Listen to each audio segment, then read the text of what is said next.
इसका यह कहना है कि कुछ और कहो जो सबसे बढ़कर के साधन है और सब साधनों का फल है, वो है परमात्मा का ध्यान। हर वक्त परमात्मा के स्वरूप का ध्यान रखना चाहिए हमारे को, और चाहे कुछ भी न हो, चाहे जप भी मत हो, चाहे सत्संग भी मत हो, और चाहे कुछ भी मत हो, परमात्मा का ध्यान रहना चाहिए।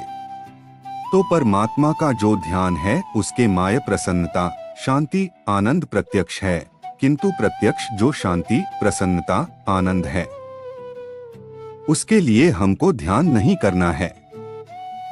और ध्यान का फल क्या है कि परमात्मा की प्राप्ति। तो परमात्मा की प्राप्ति के लिए भी हमको ध्यान नहीं करना है।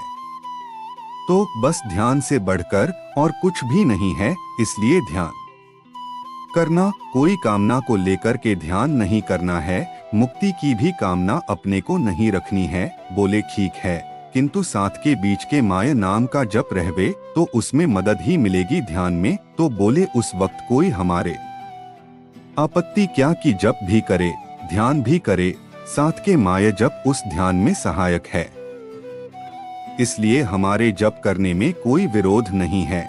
तो जप करते हैं ध्यान के लिए, जप से ध्यान के माया मदद मिलती है। और बोले ध्यान सत्संग से भी ध्यान जमता है। बोले सत्संग से यदि ध्यान जमता है तो सत्संग भी साथ में रहे, हमारे कोई सत्संग से विरोध नहीं है, किंतु हमारा तो मतलब है कि ध्यान हमारा अटल रहना चाहिए। और ध्यान के बीच के माया जो मददकारक है उसका आदर करते हैं हम, इसके लिए कोई आपत्ति की बात नहीं है, कोई निषेध नहीं है, किंतु हमारा लक्ष्य यह है कि केवल हमारा ध्यान होना चाहिए और वह ध्यान एकदम निष्काम भाव से होना चाहिए।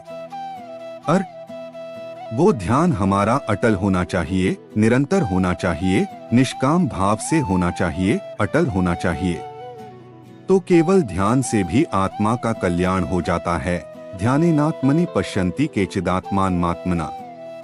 गीता 13:24। कितने ही आदमी ध्यान के द्वारा उस परमात्मा को अपनी आत्मा के अंदर बुद्धि से देखते हैं, अनुभव करते हैं।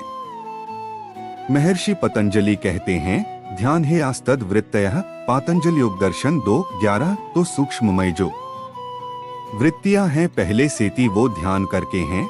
ध्यान करके त्याग माने ध्यान के प्रभाव से सूक्ष्म वृत्तियां भी खत्म हो जाती हैं एक प्रकार से। तो ध्यान की सभी कोई महिमा गाते हैं, सभी शास्त्र और गीता का तो विशेष लक्ष्य है। गीता का जोर तो भगवान के नाम के जप के ऊपर इतना नहीं है कि जितना भगवान के स्वरूप के चिंतन के ऊपर है, स्मरण के ऊपर है। स्मरण की जो आगे की अवस्था है वो ही चिंतन है, और चिंतन की और अवस्था जब बढ़ जाती है तो चिंतन ही ध्यान बन जाता है।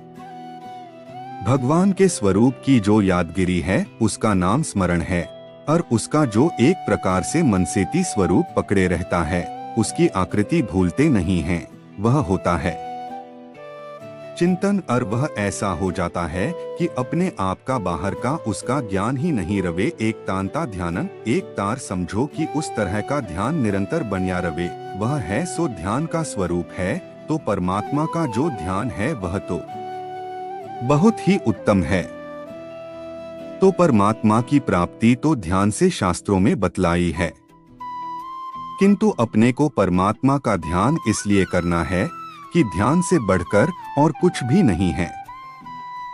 जितने जो साधन हैं वह साधन के लिए हैं, और ध्यान है जो परमात्मा के लिए है।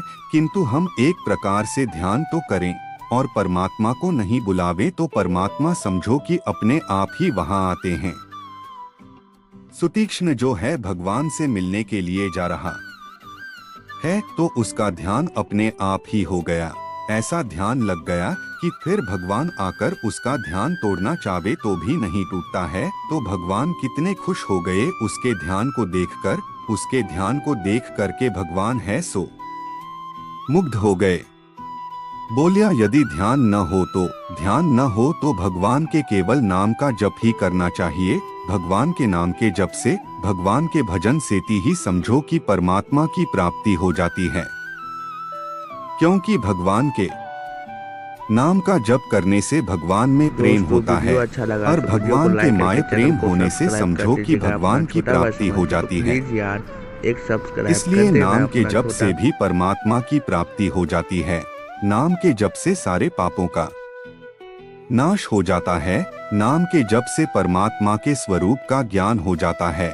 नाम के जप से भगवान उसके वश में हो जाते हैं। नाम के जप से उसकी आत्मा का उद्धार हो जाता है। तो सारी बात नाम के जप से हो जाती है।